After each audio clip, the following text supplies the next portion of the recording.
Alright, I've got my 1998 Chevy S10 ZR2, and I'm doing the upper and lower control arm bushings.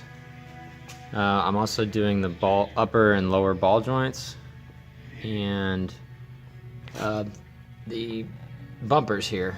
I didn't see any videos on how to do this, but obviously you're going to take off the front wheel. You're going to remove the front steering knuckle, remove all the wheel speed sensor, the brake lines. Those all got to come off.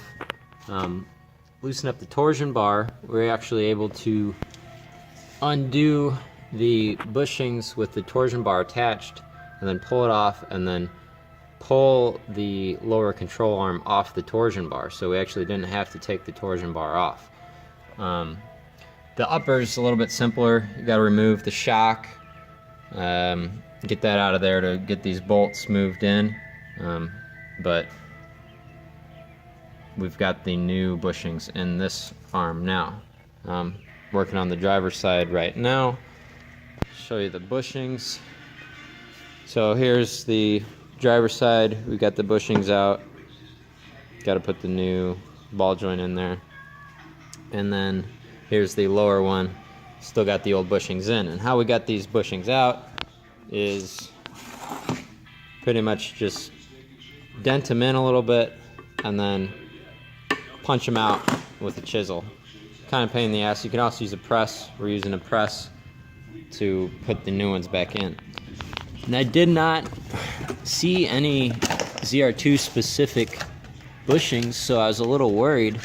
But the standard four-wheel drive S10 bushings will work. For the lower, you've got a slightly bigger one and a slightly smaller one. Just order the standard S10 four-wheel drive ones, because I know the control arm's a little different for the ZR2, but the bushings for four-wheel drive S10 will work. And the upper ones are a little bit smaller. They're the same for the front and back. So we got 3 different bushings. You're gonna need 8 bushings total to do the whole front end. Front ones are the same all around. Back ones, you've got a slightly bigger and a slightly smaller one. So this side is the one we don't have the control arms on right now, but working at get those swapped out and then get it all back together. So pretty much take the wheel off, take the shock off, get all the brake lines out of the way, take your brake caliper off, get your rotor and hub and everything out of the way. Makes it a lot easier to get them control arms off. And here's the control arm bolts. I went ahead and wire wheeled those off to get them nice and clean on the other side. Got to do the same to this side. Be sure to grease everything up when it's all going back together. So that's how to do that.